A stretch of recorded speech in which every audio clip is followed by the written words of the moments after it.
Hello अस्सलाम वालेकुम दोस्तों, कैसे हैं सब। आज का जो हमारा टॉपिक है उसका नाम है एस्केप सीक्वेंस। एस्केप सीक्वेंस की जो डेफिनेशन है वो है कि are special characters used in format string to modify the format output. This character are not display in the output, this always being with backslash. फिर इसके अंदर जो एस्केप सीक्वेंस आ जाते हैं उसके अंदर स्लैश बी आ जाता है, एफ आ जाता है, स्लैश एन आ जाता है, आर आ जाता है, टी आ जाता है, सिंगल कोड, डबल कोड और एक्स डबल डी और ट्रिपल डी। इनके सामने लिखा हुआ है कि बैक स्पेस फॉर्म फिर new line carry return tape single code double quote ASCII code and hexadecimal notation each D represent a digit ASCII code in octal notation. ये जितने भी स्केप सीक्वेंस हैं इसको अभी हम प्रैक्टिकल करते हैं कि ये किस तरह काम करते हैं। तो चलते हैं कंप्यूटर स्क्रीन पे सी प्लस प्लस को ओपन कर लेना है। अगर यहाँ पे फाइल के अंदर जाके न्यू फाइल के अंदर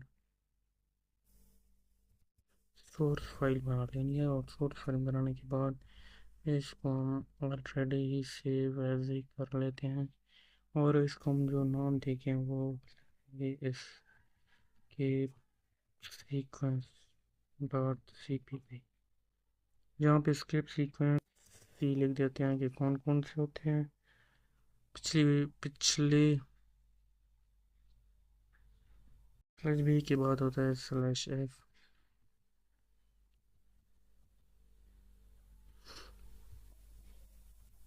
स्लैश एफ होता है, फिर उसके बाद स्लैश एम,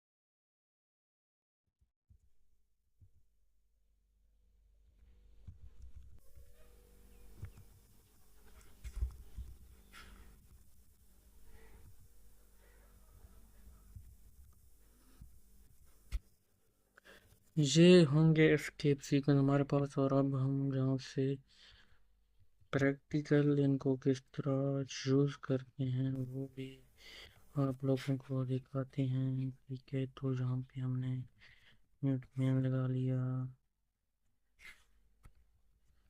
फिर यहाँ पे आ जाने के बाद जो पहला हम बनाएंगे एस्केप सीक्वेंस,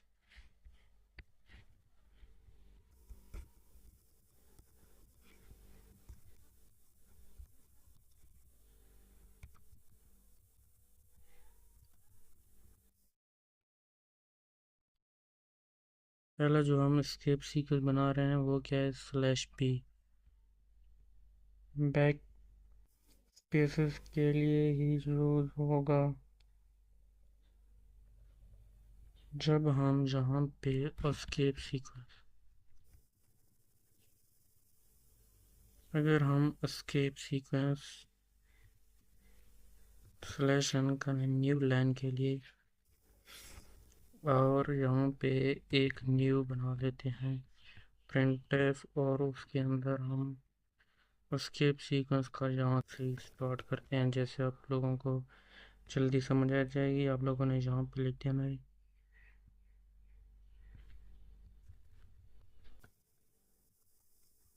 अज़र, आप लोगों को लिखेंगे। और अगर हम यहाँ पे एस्केप सीक्वेंस को यूज़ करें, स्लैश बी को यूज़ करें, तो उसके लिए क्या होगा, गेट सी एच।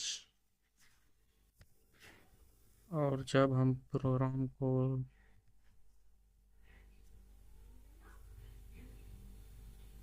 रन करेंगे तो हमारे पास एरर है क्योंकि हमने डबल कोड तो लगाया ही नहीं था।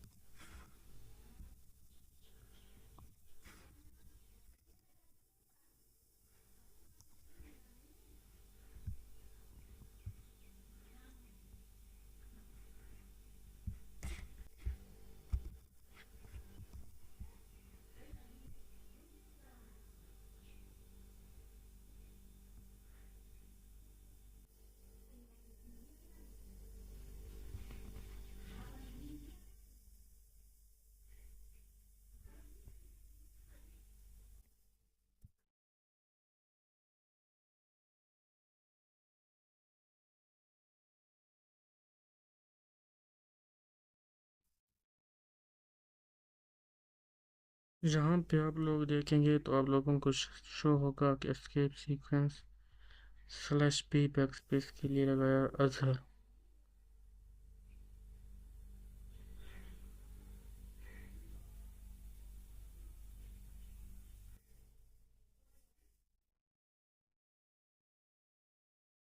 पे इसको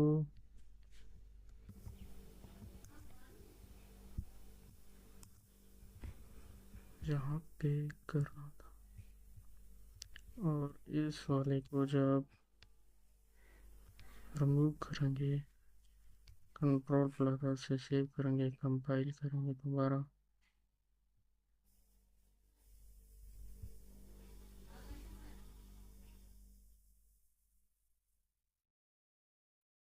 तो यहाँ पे आप लोग देखेंगे कि ए जेड एच लिखा हुआ है, एच रिमूव हो गया क्योंकि बैक स्लैश जो हमने लगाई है उसी से ही एक करेक्टर जो होता है वो रिमूव कर देता है।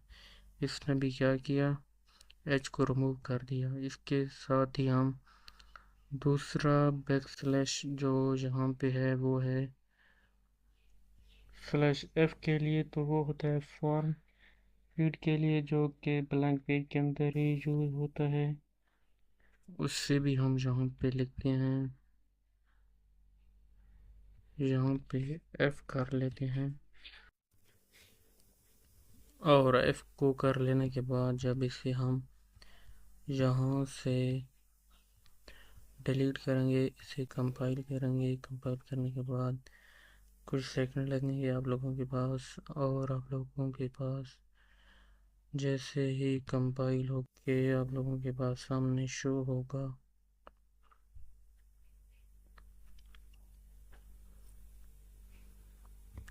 तो यहाँ पे आप लोगों को क्या शो हो रहा है, ए जेड एच, ठीक है। तो जो एफ है वो आप लोगों को नीचे ही न्यू लाइन के अंदर ही ले गया है, क्योंकि ये ब्लैंक पेज के लिए शो होता है, और यहाँ पे लिखा हुआ है कि ब्लैंक पेपर के अंदर इसे प्रिंट आउटपुट के तौर पे ही शो करते हैं, तो ये एक सेपरेट ही कर देता है उस चीज़ को। और इसके बाद जो दूसरा है स्लैश एन, तो आप लोगों के सामने आप लोगों ने जहाँ पे लिखा है लगा हुआ है, क्योंकि वो न्यू लाइन पे ही लेके जाने के लिए इस्तेमाल होता है। फिर उसके बाद स्लैश आर आ जाता है, जो स्लैश आर है उसके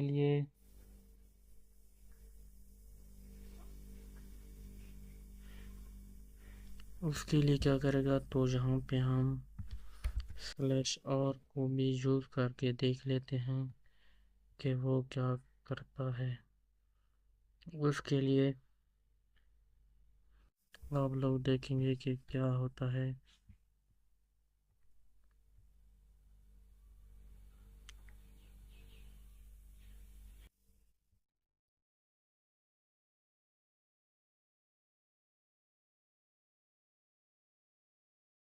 उसके लिए यहाँ पे क्या हुआ, एस्केप सीक्वेंस,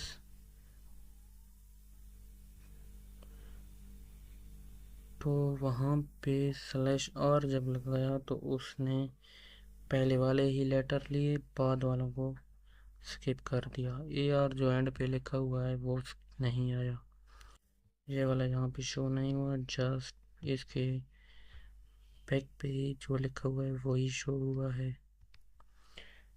इसके बाद टी टाइप के लिए होता है, तो टाइप का भी आप लोगों को पता होगा कि टी टाइप के लिए वो कैसे यूज़ होता है, उसी भी यहाँ पे इस्तेमाल कर लेते हैं।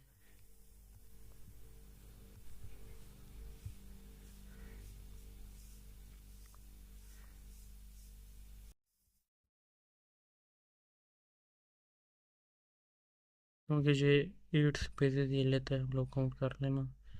तो यहाँ पे अगर के बाद 8 स्पेसेस हुए हैं तब भी A R A Z H के बाद ए आर तब भी कंपाइल हुआ है, तो आप लोग इसे भी रीड आउट कर सकते हैं। इसके बाद जो है सिंगल कोट वाला, वो जहाँ पे हम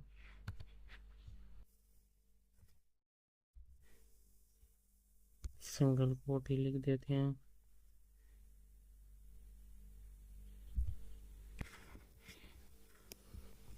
तब इससे कंपाइल करते हैं तो फिर क्या होता है, AZH सिंगल कोट के अंदर ही हमने लगाया है तो उसके लिए सिंगल कोड ही लेगा। सिंगल कोड उसने लिया।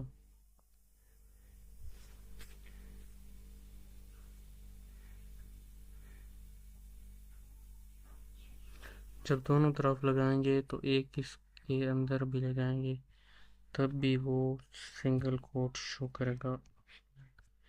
इसे रीड आउट कर सकते हैं क्योंकि ये वाला डिलीट कर देते हैं। Ctrl+S से सेव कंपाइल। अभी एरर आएगी, डिलीट करते हैं तब भी सेकंड वाला चलेगा। तो उसके अंदर शो होगा कि AR जो होगा वो सिंगल कोड के अंदर ही लिखा हुआ होगा। आप लोगों को शो हो रहा है जहाँ पे। इसके बाद जो है वो डबल कोड है, क्योंकि हम यहाँ पे डबल कोड जब लिखेंगे तो वो डबल कोड को ही लेगा। Ctrl+S करेंगे यहाँ से।